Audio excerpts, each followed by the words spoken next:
Good morning, everyone. Thank you for joining us this morning for our virtual flight with the magnificent Peregrine Falcons. My name is Jessie, the Director of Marketing and Communications at Greenbelt Alliance. And for those of you who aren't familiar with our work, our mission is to educate, advocate, and collaborate to ensure the Bay Area's lands and communities are resilient to a changing climate. The work we do to protect the Bay Area's natural and agricultural lands while also creating thriving communities as well as this free outings program, is made possible by you. So please donate today, which you can do so securely on our website at greenbelt.org/donate. During this outing, please feel free to ask questions, which we will answer at the end. You can use the chat function or the Q&A function, and I'll go ahead and track that so we can field it at the end of the presentation. And with that, I'll hand it over to Ken, our fabulous leader of our outings program. Thanks. Well, as many of you know who've been on our outings, we try to offer outings nearly every week during the year to one of the 9 Bay Area counties. And like other organizations with the current situation, we're online now doing Zoom presentations. And our 2 offerings for March are now on our website, and I'm really excited about one we have coming up on March 20th. On March 20th, Alan Siegel will lead us through Hill and Dale in Tilden Regional Park and help us identify and explore the edible, medicinal, and artistic uses of 10 native plants by indigenous peoples and diverse cultures worldwide. And we also have a wildflower webinar coming up in March. So you can check our website, and I hope you'll sign up for both of those. Well, Peregrine Wander is an outing we've been offering at least for the past couple of years. And it involves a loop trail through Diablo foothills, part of the East Bay Regional Park District, and Mount Diablo State Park.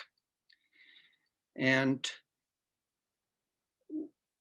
the head of the Peregrine Team for Mount Diablo, Stacy Hobbit, has been kind enough to help lead these outings, and she talks to us about the Peregrine falcons when we pass underneath their nesting site.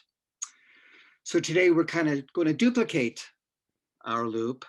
The first portion will be led by Wally DeYoung, who's also an intricate member of the Peregrine Falcon team. And Wally will lead us through Pine Canyon for about 30 minutes. And then I'll finish up the outing, take us through Mount Diablo State Park for about 10 or 15 minutes, during which time you can think of your questions for Wally and get them in our Q&A, and Wally will be ready to answer them by the time I'm finished. Wally DeYoung is a 50-year resident of the Diablo Valley and recently retired after 38 years in corporate finance.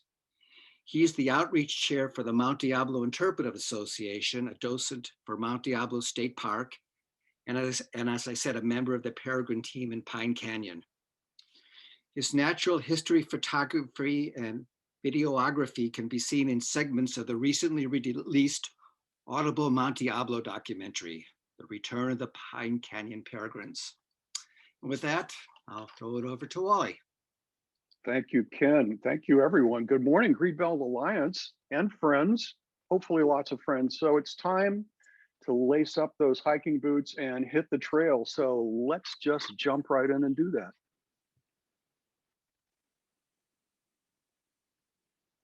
All right, so you're looking right now at the cover of a wonderful, huge coffee table book by Stephen Joseph and Linda Rymack Kohlberg. And I'm showing it to you today because it's one of my favorite views of Pine Canyon, with the hills of Diablo Foothills Regional Park there in the foreground, and then the awesome cliffs of Castle Rock you see there in the middle where we'll be hiking this morning, and of course Mount Diablo in the background. So if you're not familiar with the area, Pine Canyon extends from Diablo Foothills Regional Park into Mount Diablo State Park from the north end of Walnut Creek, near Northgate Road entrance of the park. So it's kind of hard to see over our pictures, but up here in the upper right-hand corner, that would be the Northgate Road going into the park. And you might be familiar with Borges Ranch, the historic cattle ranching park within the area as well. And we'll be hiking right through Pine Canyon, which is this middle area right here. So here's a preview of the amazing sandstone cliffs that we're going to make our way to this morning to observe the fastest animal on the planet and resident apex predator, the peregrine falcon, as it begins its courting and mating season. That's going on right now. These cliffs that you see here, they rise almost 550 feet above the trail that we're on. So our hike begins at the main parking lot at Castle Rock Diablo Foothills Regional Park at the end of Castle Rock Road in Walnut Creek, easy to find. And what will we see? What critters do we hope to see along the way on our hike today? I captured all of these images within the park itself. The golden eagle you see there in the middle, and then the smallest falcon in North America, the American kestrel, amphibians and reptiles and of several species, and butterflies and wildflowers. And by the way, the East Bay, believe it or not, has the highest density of golden eagles in the entire world. I wish we could say we got to see them all the time, but we do get to see them, especially that northern area of Mount Diablo. And by the way, you can find guides for the wildflowers of the area, the butterflies and the birds of the park on the Mount Diablo Interpretive Association website. I know you really can't see all of the fine print here, but I wanted to share this beautiful poster that some colleagues and I who sit on the Mount Diablo board for Mount Diablo Interpretive Association, we just created this for use within the park, Raptors of Mount Diablo. You might see it if you make your way up to the park at the Junction Ranger Station. So there we see the golden eagle, of course, the California turkey vulture, the red-tailed hawk, beautiful Cooper's hawk, our amazing and wonderful peregrine falcon, of course, and then the American kestrel, its cousin, that small raptor. So Pine Canyon, if you don't know, is really a favorite spot for birders, especially in the spring and summer. And here's just a few of the usual suspects that we're likely to see as we walk through the canyon. In the center there, you see the pair of male acorn woodpeckers, and we know they're males because they lack the black headband that they say is worn by the females. So wildflowers are abundant in Mount Diablo State Park and adjoining parks beginning in the early spring, starting to happen right now. A lot of folks have said that with the rain being low this year, that keeps the grasses, the native grasses down, makes more room for the wildflowers. So we might have an abundant season. Last year, there were almost 350 different species identified of wildflowers within the park and adjoining areas. And many wildflower enthusiasts make use of the wildflower guide I mentioned at the Mount Diablo Interpretive Association website. And then during the spring, we begin to see the most common reptilian residents of the canyon come out. Check out the western rattlesnake in the upper right-hand side, probably exactly where my head is right now. So maybe you can't see it. And that could be a good thing because it's a close-up of the head of a rattlesnake with a blood-sucking fly engorged on its head. Maybe a bit too much for morning. It's amazing to me, and the reason the photograph is there is because for this creature to find a gap between the crotalises, the rattlesnake scales for its proboscis just amazes me. But the diagram in the middle, I think is really interesting because it shows how to tell the difference between a venomous snake, and in our area, that means the Crotalus oregonus, the western rattler, and only that's pretty much the only venomous snake, believe it or not, in like 95% of California. And then other non-venomous snakes. So, you know, you can't pick up a snake and turn it over to see if it has double scales near the tail or single, but it's kind of a fun thing to know about to determine if you come upon an intact snake skin, and you can see whether it's venomous Near the tail, they will be double or single all the way down, where something like a gopher snake, as you see in the bottom right hand, and other non-venomous snakes will have a split scale near the tail. So if we're very lucky, we might spot a couple of other protected species in Pine Creek, which we'll follow. We'll follow Pine Creek during our entire hike this morning. And unfortunately, with the drought, Pine Creek's become pretty dry the last couple of years. So some of our shyest residents, they're going to be hard at work as we hike along, trying to avoid us, right? But here we get a glimpse of a coyote on the left-hand side, and then a bobcat, enjoying, by the way, a ground squirrel dinner in the shadows there. Contrary to what our friends in Lafayette and Moraga have experienced, with what appears to be a single offending coyote, 5 attacks on human beings by coyotes in the Lafayette Moraga area since July, all from the same coyote.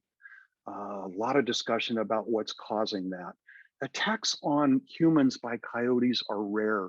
And although a bobcat can take down an entire deer, full-grown deer, attacks on humans are even more rare and almost always related to rabies, although we don't know that at this point with the coyote. The only way to check for rabies with an animal, by the way, is to take brain tissue. And of course, that means the demise of the animal. Moving along, if it was late summer or fall, we might very well see a male tarantula out in the evening looking for a mate in its last season of life.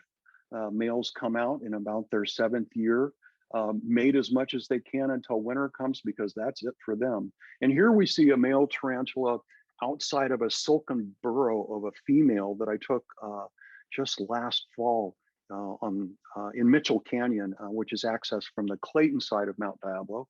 If you haven't visited the mountain from Mitchell Canyon, I highly recommend it. But in the same breath, you need to know it's ridiculously crowded these days. So holding off wouldn't be a bad idea, or catching it midweek, but it's beautiful back there.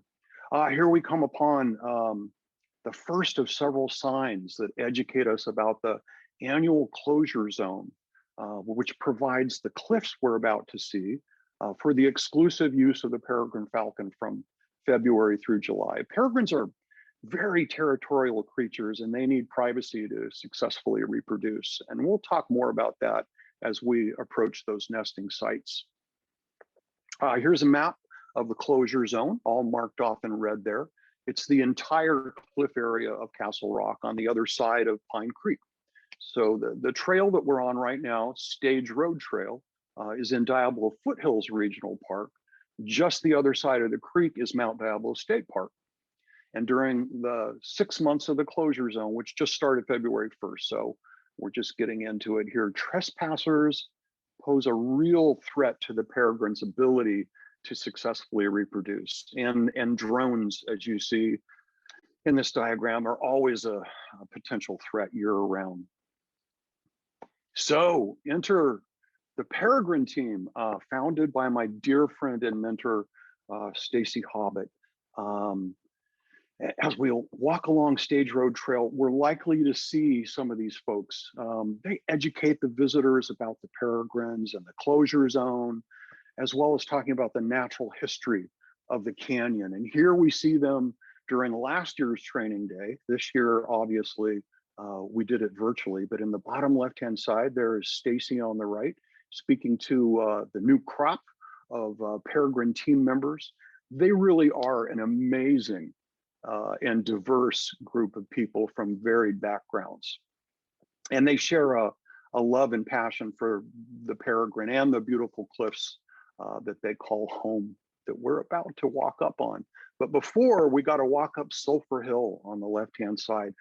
So named because of its quite obvious sulfur spring, and the air is heavy with that acrid smell. Sometimes it's so heavy, like in the summer months to me, that I feel like I can almost taste it, even through a mask. Thankfully, we make our way to the top of the hill, bottom right-hand side, and the smell is left behind, and the air is now filled with that wonderful aroma of wild California sagebrush. You can see it's popping green down at the bottom right-hand side after the recent rains. As we crest the hill, there's our friend Stacy hiking in front of us. We get a glimpse of Castle Rocks for the first time. When I look at this Sandstone Trail, I love to imagine back to the 1800s when a stagecoach made its way along this very path, carrying wealthy San Franciscans twice a day for like an adventure into the wilderness, right?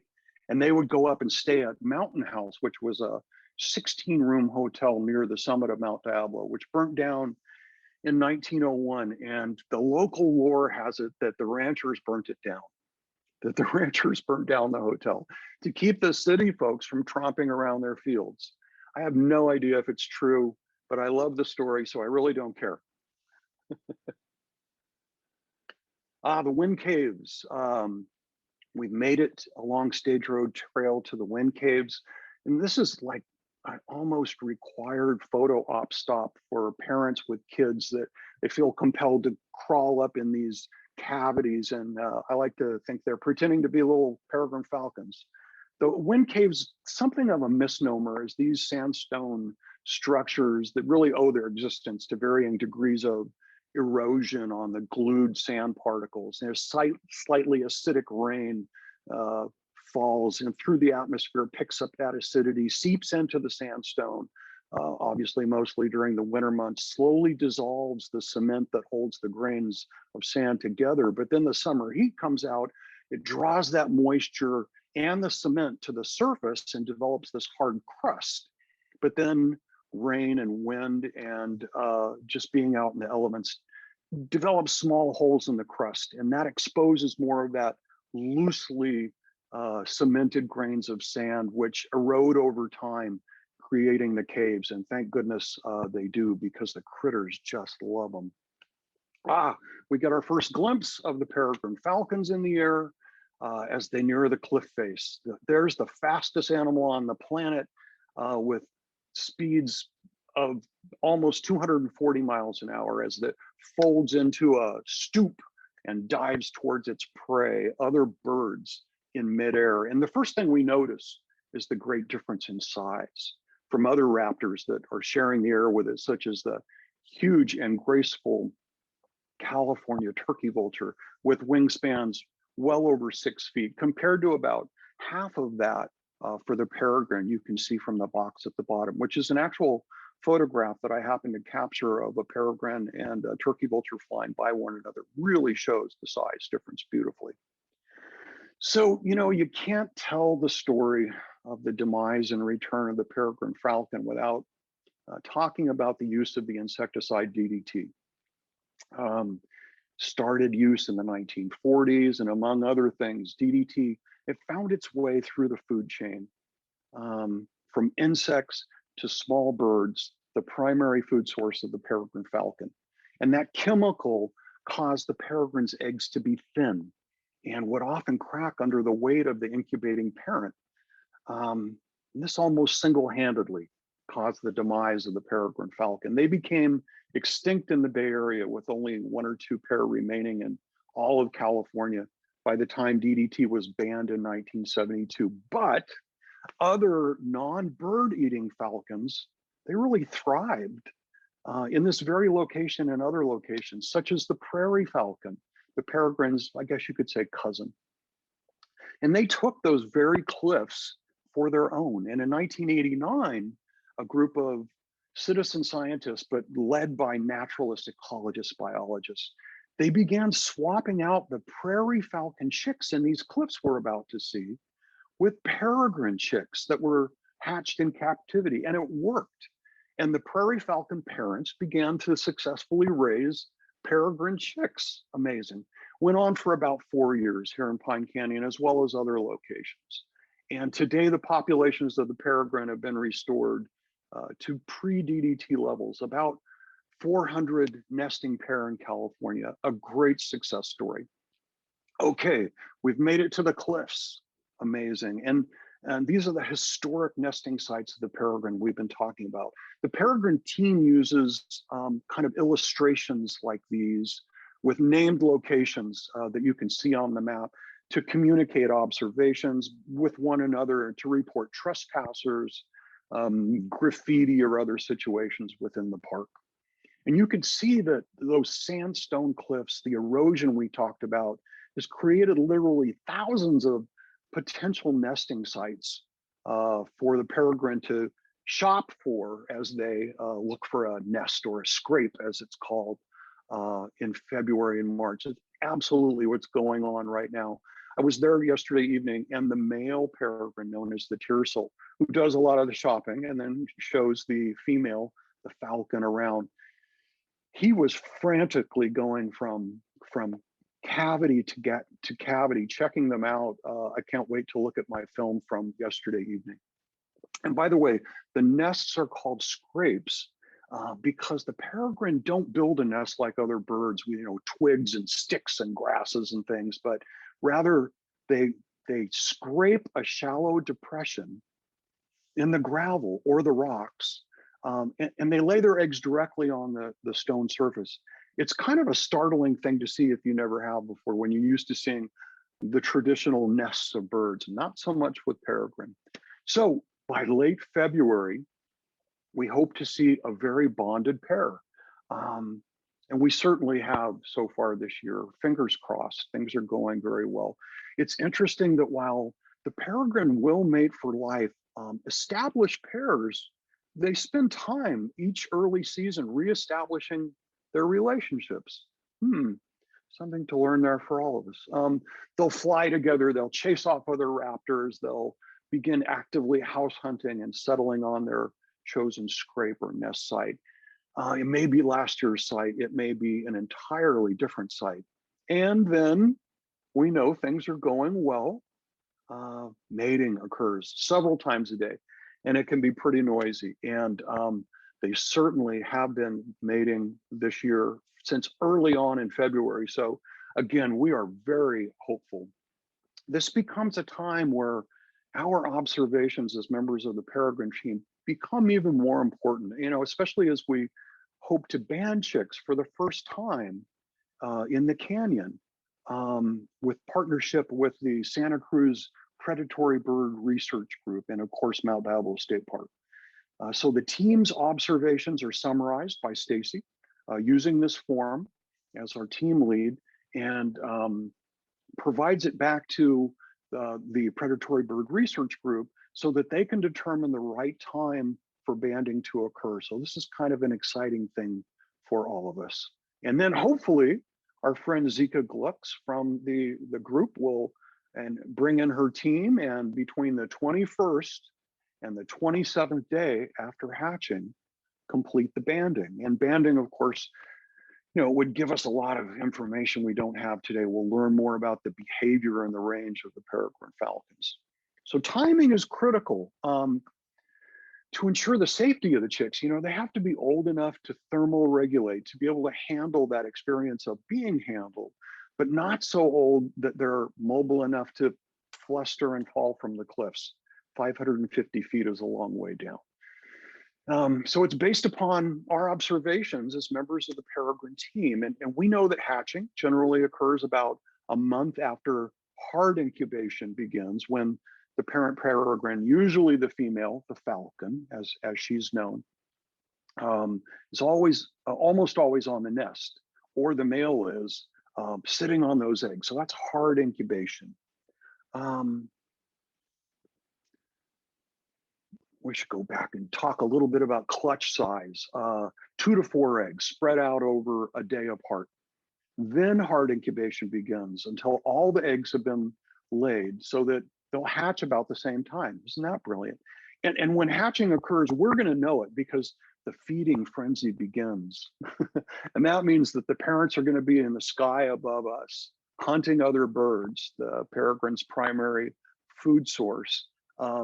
As we talked about before, it's an amazing thing to witness.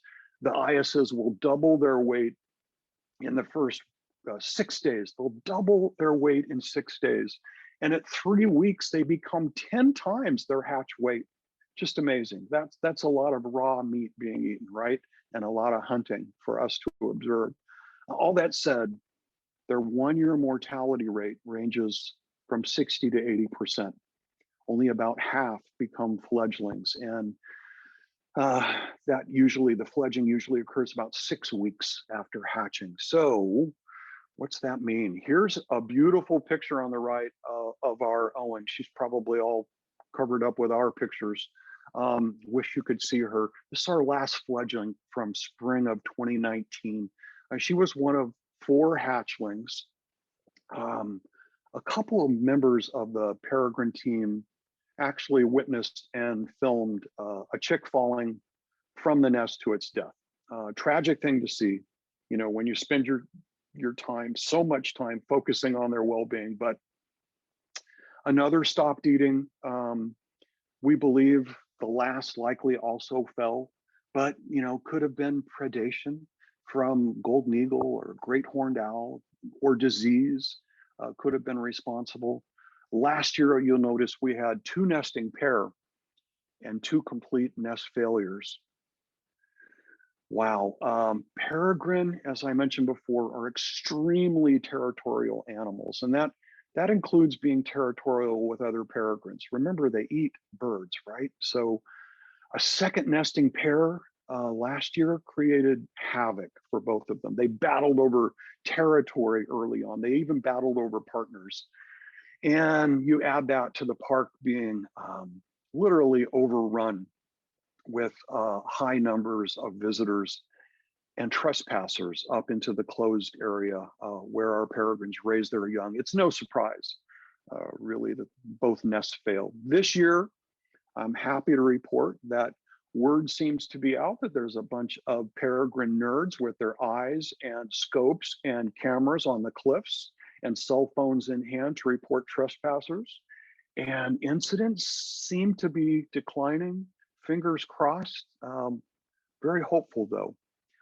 So I mentioned battling over partners, and that occurred because this alpha female, who you're looking at here, looking pretty badass, she was the resident falcon for years before. And she showed up late last year, and her partner had already started mating with a new female. She didn't show up. She could have been dead. We don't know, but she came in and went to stake her claim, both of the cliffs and of her male, the Tiercel. So when she finally did show up, all hell really broke loose. The male, as I mentioned, had been mating with both for a while, but then they established their relationship, I should say reestablished, with the late arriving female. And they chose a site a bit deeper in the canyon. Peregrine means wanderer, right? That's how we got the title of our get together this morning. And they can migrate, you know, thousands of miles, but peregrine have everything they need to be successful right here in Pine Canyon and many other locations, if we only let them. So I'm going to show you just a quick slide here and then tell you the story behind it.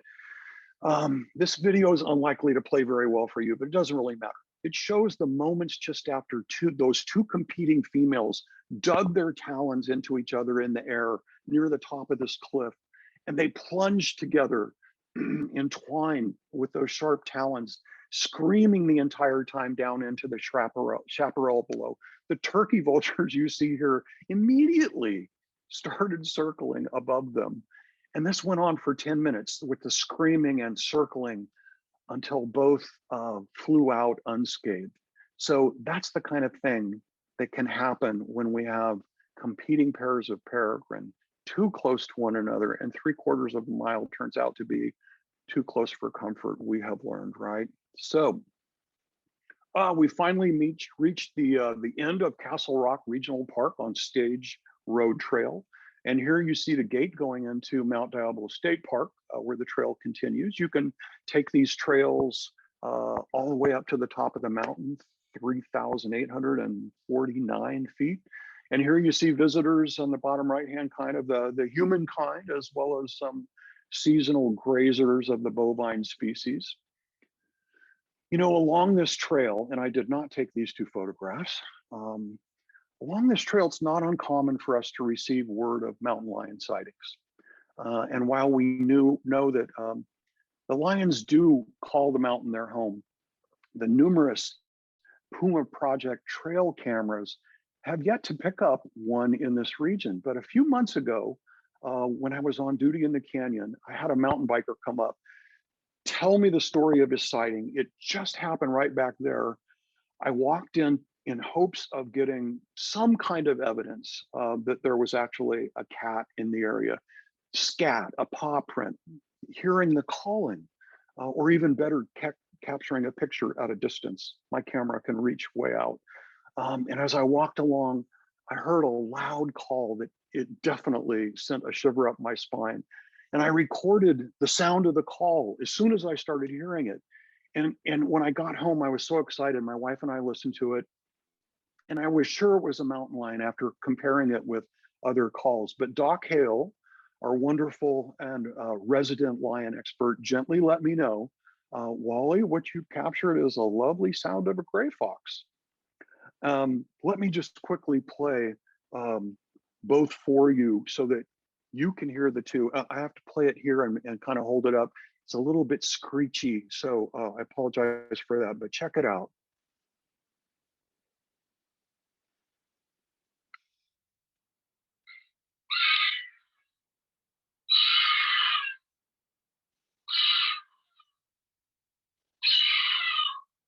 Okay, there's one of the critters. Here's the other.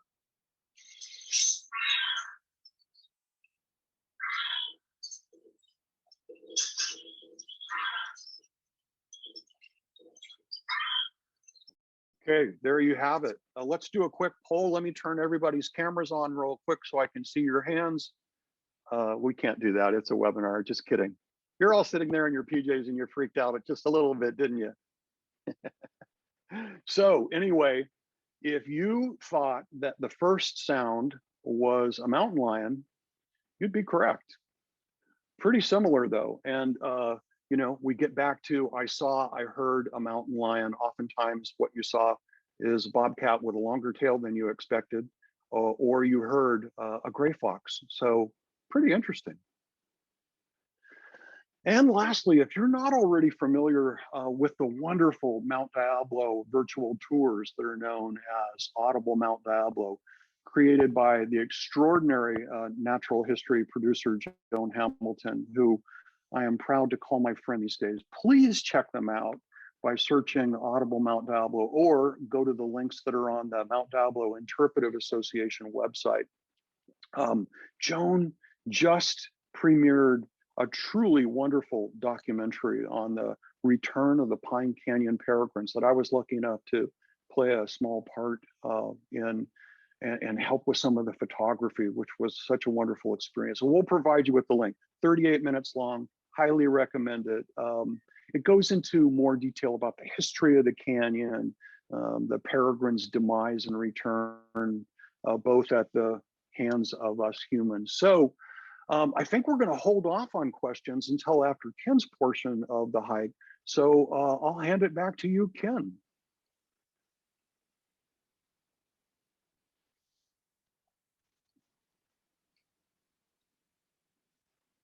Okay. Let's see.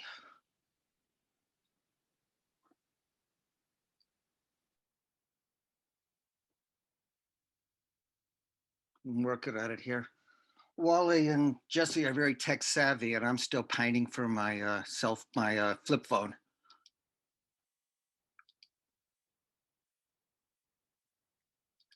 How's that?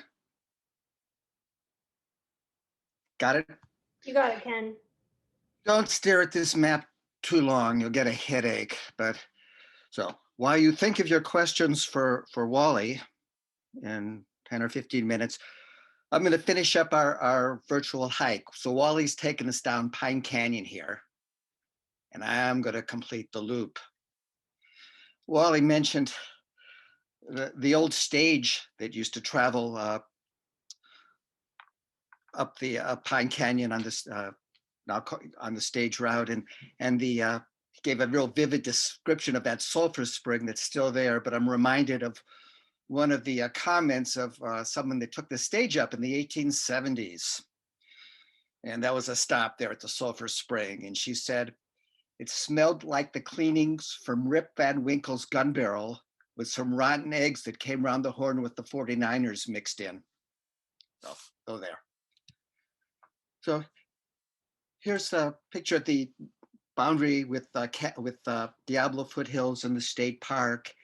And during the late 1960s and early 1970s, this area was under pressure for development. In fact, the open space, the natural areas around Walnut Creek were subject of several development schemes. And finally, the citizenry of Walnut Creek had had enough. They stopped one of the more onerous schemes in 1972 by referendum. And then they voted a revenue measure to purchase this land and establish the Walnut Creek Open Space District. And today, the Open Space District, including Shell Ridge, which borders the land that we're going to see, is over 2,500 acres. And a bit later in the 1970s, the East Bay Regional Park District purchased Castle Rock Ranch and the area that was to become Diablo Foothills Regional Park to kind of fill in the gap between the Walnut Creek Open Space and Mount Diablo State Park to make sure that the wildlife area wasn't fragmented, which was of course great for the wildlife and great for the urbanized area of Walnut Creek that now had a great open space. And it was really a good thing that they did. It's a great foresight because this area is a very high risk of fire in the summertime when there have been fires. And in the wintertime, the steep hillsides tend to slide, and you can see evidence of that just walking down the stage road in the park. So this would not have been a climate resilient community had development gone through. And this kind of cooperation between government agencies and citizens groups is what Greenbelt Alliance is striving to foster and to carry to fruition today. So this is a great example of what we're trying to do today. Anyway, so here we are at that picnic area, sans cattle and picnickers. But from here, we head up into the state park on the Little Yosemite Trail. And I won't even try to defend the name, but it's a very nice trail. And towards the top, or when you get to the top, a little bit further on, you come to the second big iconic geologic feature of the area, the China Wall. And this has a lot in common with Castle Rocks, where the Peregrines are that Wally just described. This is marine sedimentary rock. It's tipped on edge. It was tipped on edge with the uplift of Mount Diablo. Now there's Castle Rocks. That's about 40 to 50 million years old. The source for that rock, the material that makes that sedimentary rock, is actually where the Sierra Nevada is today. It's the granitic rock, granodiorite. That rock was formed deep underground during the age of dinosaurs. But by 50 million years ago, it had been exhumed, as geologists say. Kind of reminds me of The Walking Dead. But the rock was there, doing its best to stay above ground, but having a tough time because 50 million years ago was the Eocene epoch. And it was very warm and rainy, and the rock was being intensely weathered and eroded. It was carried by rivers, the little quartz particles in that granitic rock, and deposited in deep ocean basins to eventually become the rocks we see today, this Eocene age Eocene age sandstone called the Damangene Formation. Well, the China Wall has a little bit different origin. Again, it's a marine sandstone tipped on edge with the uplift of Mount Diablo just a couple of million years ago, but it's much younger. It ranges in age from 12 to 15 million years. Now, geologists consider that young, the rest of us don't. But instead of forming in deep ocean basins, it formed in a shallow inland sea called the San Pablo.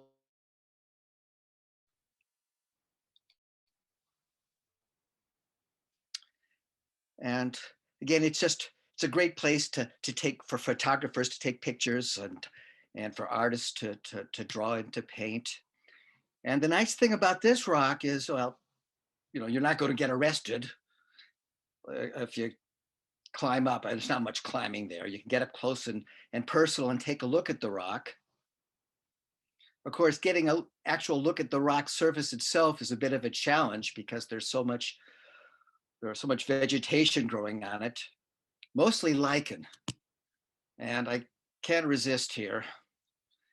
We all know that lichen ditty, but did you know the geologists have their own version of it? Alice Algae took a liken to Freddie Fungus. Freddie was a fun guy, but now their marriage is on the rocks. But if you're fortunate enough to find a piece that's fallen off, you can take a look at the material that makes up this sedimentary rock itself. And it's kind of a interesting color. It's bluish gray. And you wonder how that came about. Well, that's the key to its origin. Again, the source of the sediment for this rock, it's the same place as for the Domangines, for Castle Rocks, where the present day Sierra Nevada is. About 12 to 15 million years ago, volcanic lava flows where the Sierra foothills are today were intensely eroded.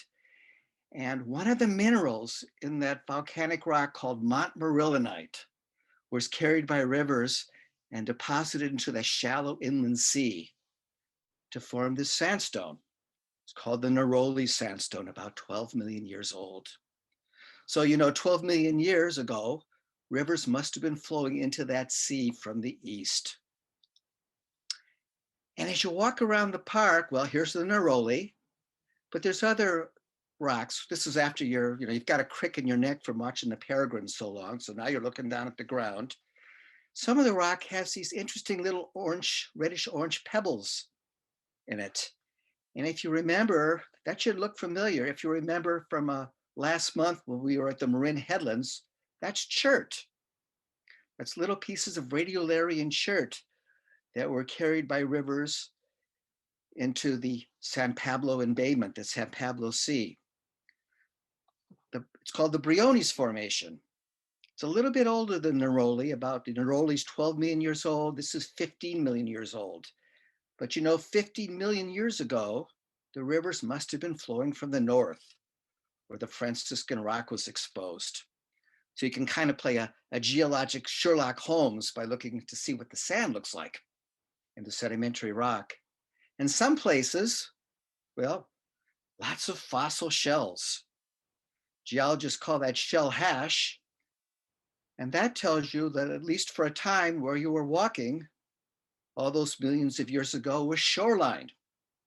And if you go to Point Pinole Regional Park today and you walk out to the beach, that's exactly what it looks like. You get lots of little disarticulated shells, broken up shells in a matrix of sand. So if you wait a few million years, you can be viewing the shell hash.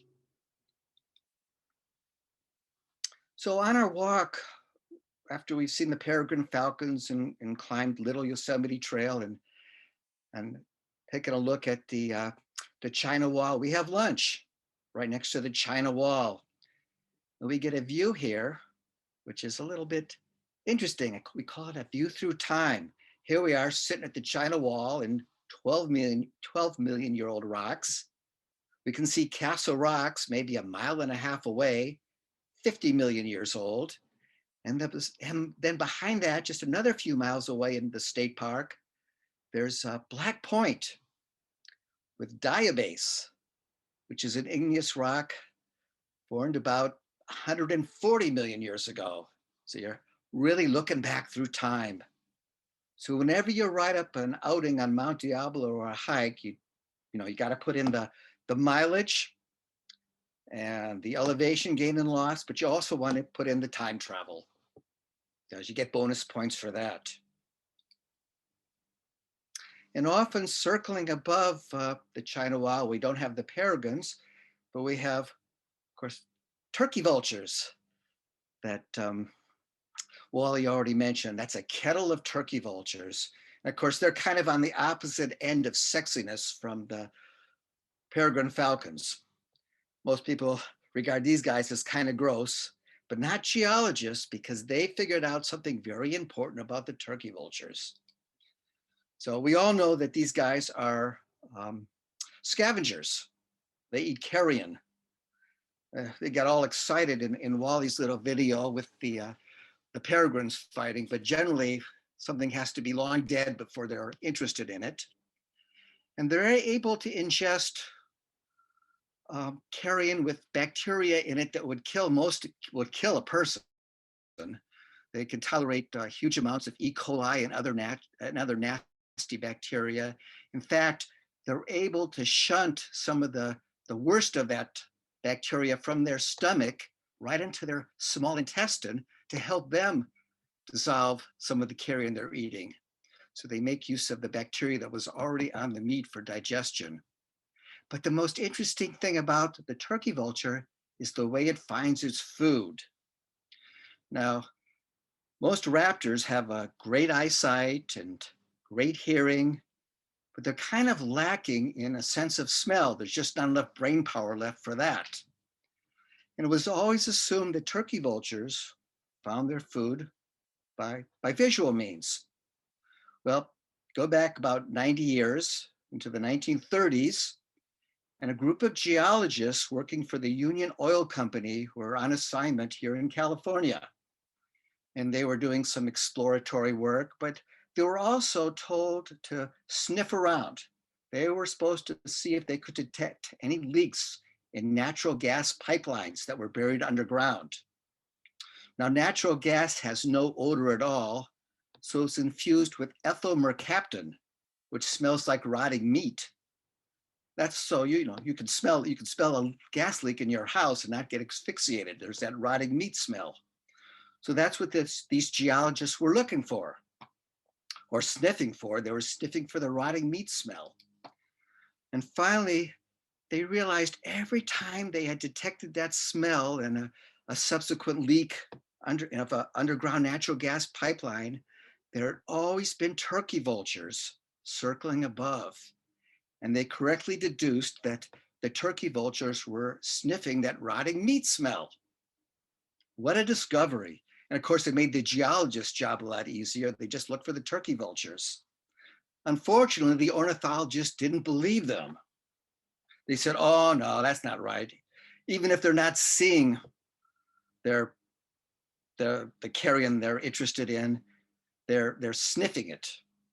And with the natural gas pipelines, with the broken pipelines and the ethyl mercaptan, they're probably hearing the flies buzzing around, because the flies would be attracted by that rotting meat smell too. It took 30 years before the ornithologists finally conceded that the geologists had it right. So chalk one up for the rockhounds. They got it. Now you think it would have been self-evident. Look at this guy. You can look in one nostril and see daylight out the other. But turkey vultures are one of only two species of vultures that find their food by sense of smell. The other one is the yellow-headed vulture that lives in Africa. So just about finished now. We head out from the state park right into Castle Rocks again, or to Diablo foothills again, and encounter some horses and even a bicyclist along the way. And then to the Fairy Lantern Trail, which takes us back down to Pine Canyon. The Fairy Lantern Trail is named for the Mount Diablo globe lily, or it's the globe lily trail. The other name is Fairy Lantern. I use them interchangeably, just for confusion. The Mount Diablo globe lily is a very rare flower. In fact, it only grows on Mount Diablo and the surrounding foothills and no place else in the world. It was first discovered and collected by this man, David Douglas, in 1831. David Douglas was sent over, a Scotsman. He was sent over by the Royal Horticultural Society in England. And he explored California in 1830 and 1831. His job was just to collect new species of flowers and plants, get seeds and samples, and eventually send them back to England. And David Douglas discovered hundreds of new species here in California. But his diary, his journal was lost. Well, he wasn't alone. He explored with his little dog, Billy, who I think marked every new species by lifting his leg on it, but that's beside the point. And Wally mentioned the the photographic opportunities is having the kids climb into the little wind caves, and little Billy was not adverse to doing that either, evidently. But anyway, David Douglas's journal was lost before he made it back to England. He perished. Billy, he didn't make it back to England alive, but the samples made it back and Billy made it back. But Billy couldn't tell the botanists much, but they could tell from where David Douglas's route was through California by the endemic species he sent back.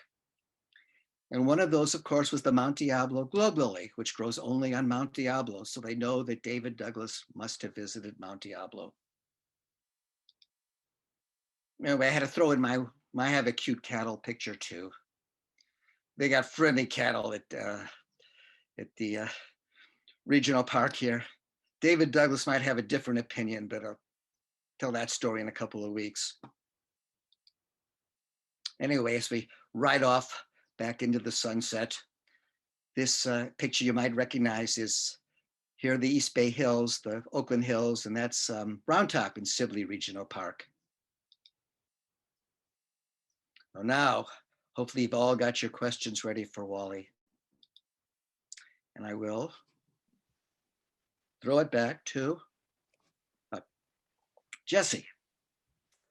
Yeah, great presentation. I think I'm seeing in the chat that all of us learned a lot today.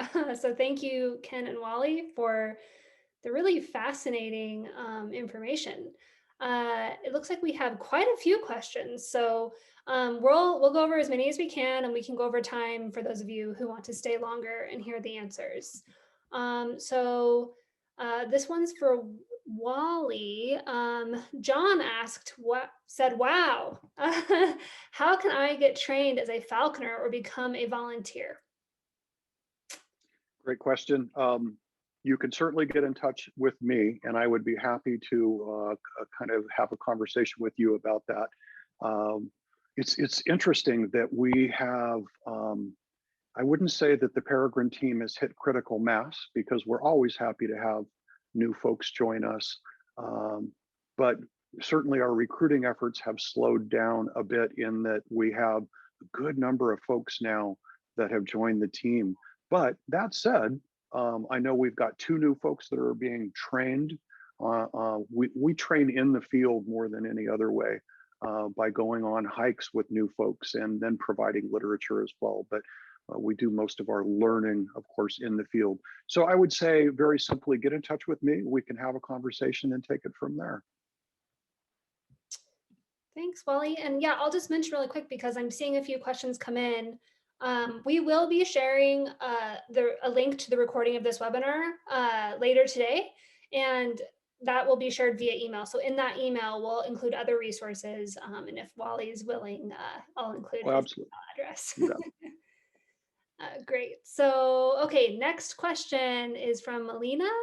Wally, I think this is again for you. Will the sandstone in the wind caves eventually eat away all the rocks? Does the process continue?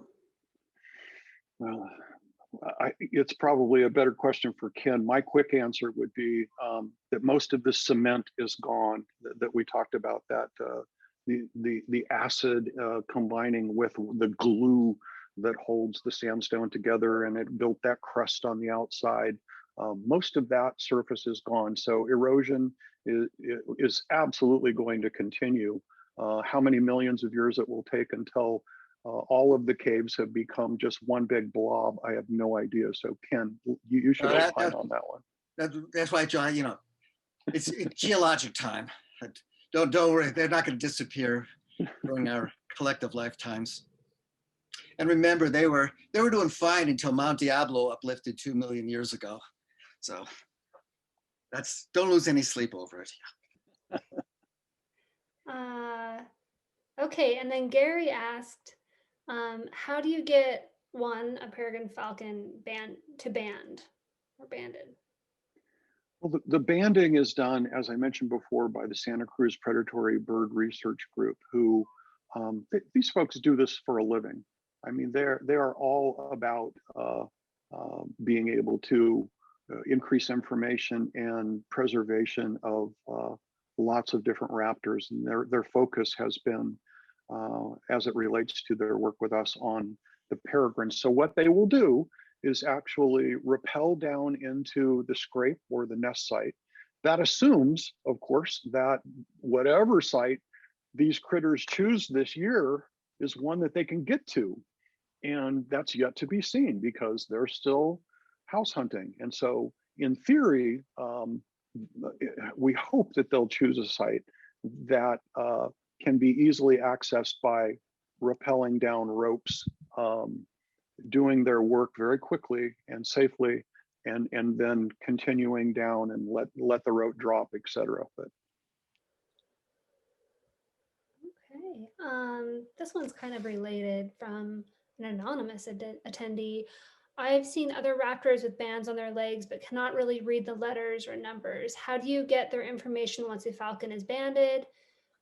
Is it only available if they are caught again somewhere or if they die and are found? Great question. The quick answer to the latter possible responses is yes. Generally speaking, when banding occurs, we learn more information once a bird has been captured. The Predatory Bird Research Group and others will actually set up nets. They're licensed to do so from time to time in particular areas so that they can safely and gently capture a bird in the net, check for bands, do a quick look at the bird's overall health, and then safely release them. But yes, the other method is that birds die. Just yesterday, we had a report from Pine Canyon that a large and beautiful red-tailed hawk was found in the dry creek bed. Unsure what made it pass away, but birds, like any other creature, are going to die. I would also add, though, that one of the things we're looking forward to with banding, should it occur this year, God willing, is that there'll be some coloration. So if we have one or two or three, we'll have maybe a yellow, blue, and a red. And so that during the time that they are with us, they are wanderers, so they're going to leave us eventually, and their parents will insist upon it. We'll at least be able to say, oh, that's the blue, and we think she's a falcon, a female. But that's about all we have. You really, it's not like the condors with a tag that's this big, that with spotting scopes and binoculars you can say, oh, there's 319, right? And look how she's acting today. All right. Leslie asked, I am not familiar with the area. Could you tell me how to get to where the hike began? Thank you. Sure. Well, the easiest way, and the way that most folks come to it, certainly not the only way, because the park system is very complete. There are lots of trails that come and go, but the one that I was speaking to and recommending is at the very end of Castle Rock Road in Walnut Creek. You might be familiar with Northgate High School in Walnut Creek. So if you drive past Northgate High School and just keep going as far as you can, the road ends at the parking lot and the trailhead. All righty. And then someone asked, after DDT was banned and peregrine chicks were fostered to non-bird eating parents, how did the foster chicks learn to hunt birds? That's a great question. We've often kicked that around. Why didn't the peregrines learn from their prairie falcon parents that they should be eating squirrels, which is what prairie falcons would eat, or other ground critters, right? And the answer is, evolution has taken care of that. I mean, their natural instincts obviously have to kick in at some point, because you don't find a lot of peregrines that are out there because they've been cross-fostered or cloned, different techniques of being able to get peregrines back in by using other birds or human nests, as it were. They learn. It's so natural for them. No worries there. You're not going to see a peregrine swooping down in all likelihood and taking a California ground squirrel the way you a red-tailed hawk, which just flew by outside my window as I said that. Amazing, wonderful. Wow. Okay. Karen asked, do we know where the peregrines migrate or travel, if they do, based on the banding information that's been retrieved? You know, I don't have information from the predatory research group. I wish I did, and I'd be happy to follow up and answer later. We do know, as I mentioned before, that the peregrines have been known to literally migrate for thousands of miles. So they can go from Canada to South America. But, you know, why would they do that is always the question. Why does any bird migrate? And the answer is, well, some of them just don't, even though they're partners that may live in the cold during, or were born in the cold during the winter months. They get the heck out and they become sunbirds, right? But in the Bay Area, such a temperate climate, so many beautiful fat pigeons flying around. But I don't have the data. Wish I did, and I'd be happy to get it and share it. Okay. Tammy asked, what is the distance of hiking the loop in today's presentation? Thank you. Well, to just go down Pine Canyon and back, I would say it's about 1.5 miles. To do the entire loop, it's about 4.5 miles with about 400 or 500 feet in elevation gain and 35 million years of time travel. Is it a pretty easy hike, Ken? Or yeah, it's a moderate hike, easy to moderate. Okay. Chris asks, I often see rooks fearful for their young, trying to chase away buzzards. Are there any birds that try to keep the peregrines away? There are many birds that try and few that are successful. The peregrines are kind of the badasses of the canyon. They really are. You will see them fly with other birds. It's not unusual to see a kettle of turkey vultures flying around and then take a closer look and realize there's a little guy in there with them that's half its size and much lighter in color with wings that are much narrower. And sometimes they'll fly together so happily. But other times, like this time of the year, where we're getting close to nesting, we're getting close to chicks, where you do see those peregrines scare away anything that gets near it, including the turkey vultures. But what they really get excited when there is another raptor of the live eating kind. A red-tailed hawk in our area is very typical. If these peregrines see a red-tail that get near the cliffs these days, and certainly in the next couple months when there are chicks around, they will absolutely go after them and shake them out and scare them away. The only predator of a peregrine falcon being an apex predator is going to be, you know, a great horned owl or a golden eagle, both of which we can see in the area. But we don't get to see a lot of that kind of conflict. It's mostly the peregrines chasing everyone away. Okay. And then we have Gretchen has 2 questions. How long do peregrines live, and do the Pine Canyon peregrines migrate? We kind of already covered that. Both great questions. 12 to 15 years is average lifespan for a peregrine falcon. And in terms of migration, you know, all we have learned about the Pine Canyon peregrines is what we've been able to observe ourselves since Stacy started the group. And we know that we have this one pair that you saw photographs of today and that are in the canyon right now. They've been there, this is their second season, and they stayed there all year long. It's like they staked out their territory and they weren't going to give it away and decided to stay in the area all year round. And why not? Like, everything's there that they need to be successful. The prior pair that had been there for several years before that, We don't know where they go in the off season. It's a great question, and it's kind of tough to know such things without banding efforts. And even then, as we talked about, the opportunity for knowledge is somewhat limited as well. Okay, Linda asked, what makes the peregrine the pilgrim, and what is its closest falcon relative? I'm sorry, I didn't catch it. What makes the peregrine the pilgrim, and what is its closest falcon relative? Closest falcon relative is probably going to be the prairie falcon, which leads to, exactly why there was swapping out of peregrines and prairie falcons. They are cousins, but when both are in the same area, the peregrine is going to become dominant, and in fact did scare out the prairie falcons to find other nesting areas. And I'm sorry, I didn't catch the first question in the two. What makes the peregrine the pilgrim?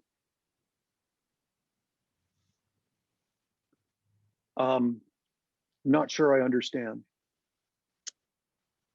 Elaine Sorry. in the chat, the name Peregrine was the name of the first pilgrim born on the Mayflower when it landed at Plymouth Rock. So maybe that's the association. News to me. So thank you for teaching me something today. And peregrine, of course, is wanderer. So right, that makes sense. And Chris had another question. The drought fire's smoke, has it had an impact of on both the peregrines and their own food supply? Good question. I wish I could say I had an answer. Stacy Hobbit, I know you're on the line. If you know the answer to that and you want to text it to me, I'm happy to read it.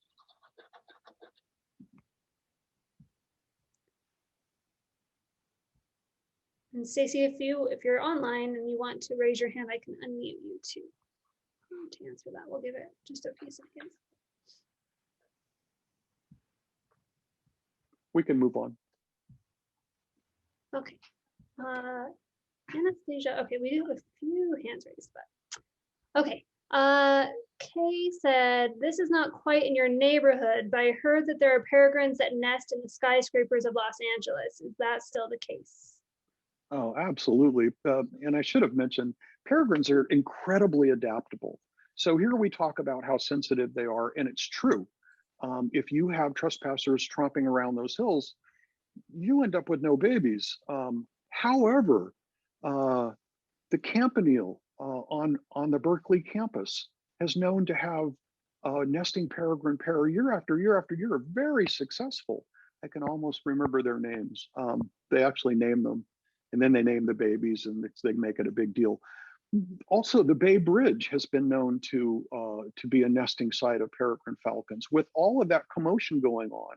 But they've choose these spots in the middle of these very urban environments because they know that people can't get to them there. Even though all the commotion's going on, they're safe because there are no predators, even of the humankind, that get close to them. The PG&E building at 77 Beale Street in San Francisco for decades has kind of hosted peregrines from its 33rd floor.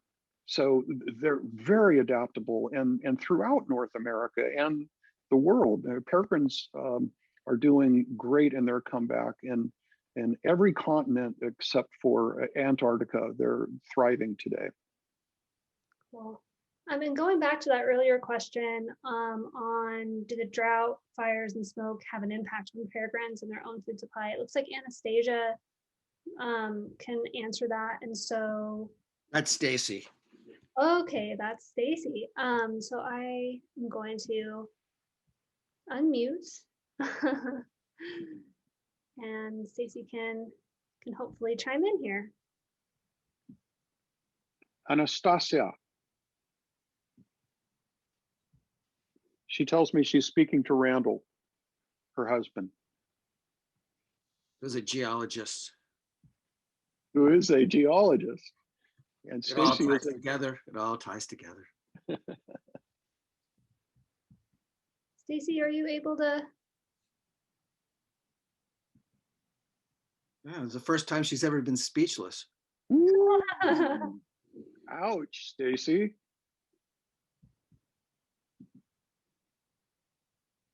Well, maybe there's a connectivity issue. Oh, There's Stacy. Welcome. You're on, Stacy.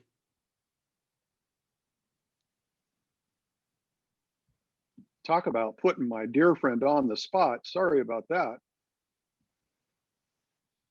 Oh, well. maybe still no audio. Okay, we'll go ahead. We have some more questions, so we can always come back if we can get audio to work for Stacy. Kathy asked, is the Globe Lily Trail in the Mitchell Canyon area or the Castle Rock area? On my map, I see there is a trail near Mitchell Canyon. Yeah, this trail is in the more famous Globe Lily trails off Mitchell Canyon. And this one, it looks like it's a newly named, this one is in the regional park. And it's not even on their latest map. So, yeah. Okay. But the better place to see them is in actually Mitchell Canyon on Mount Diablo, and of course on the Globe Lily Trail off of the Mitchell Canyon Fire Road. And when we do our Greenbelt Alliance wildflower walks, that's the route we take to see the Mount Diablo fairy lantern, the Globe Lily. Okay, Jennifer said, I've been noticing so many more crows, ravens in the Bay Area these past several years. Are they an issue for the Mount Diablo peregrines? I'm sorry. The beginning of the sentence was, I have noticed. So many more crows and ravens in the Bay Area. Yeah, isn't it interesting how different species will peak and decline at different times? And we certainly have seen of the corvid species, both ravens and crows.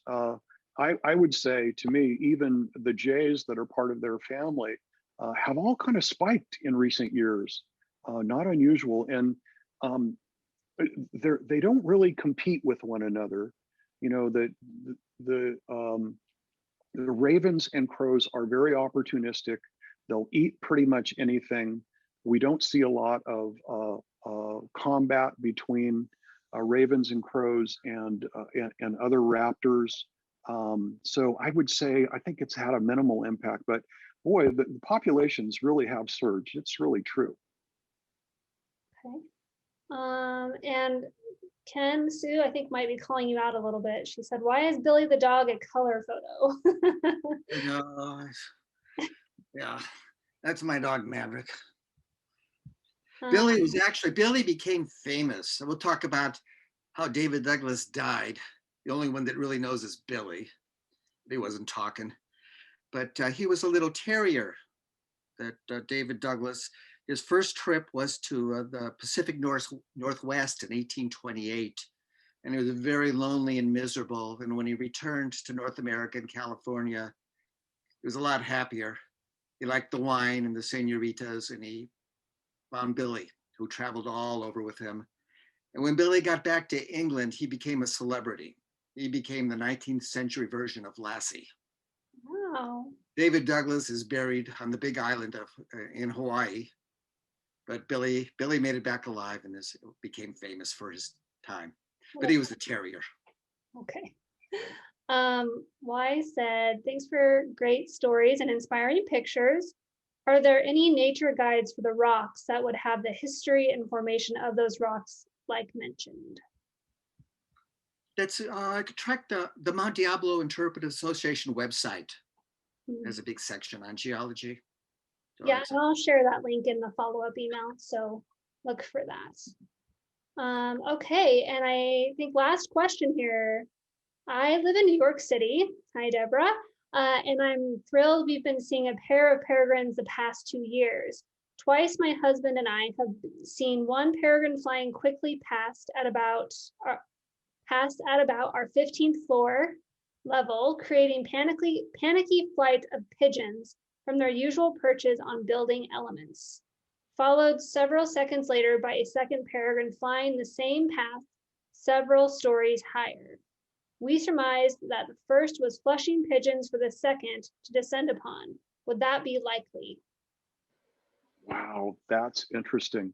I've never heard about them actually having synchronized hunting patterns like that, but I've certainly seen, and we know that they do, the falcon and the tearcel, the female and the male, they will absolutely hunt together, but to have them coordinated in an attack, that's fascinating.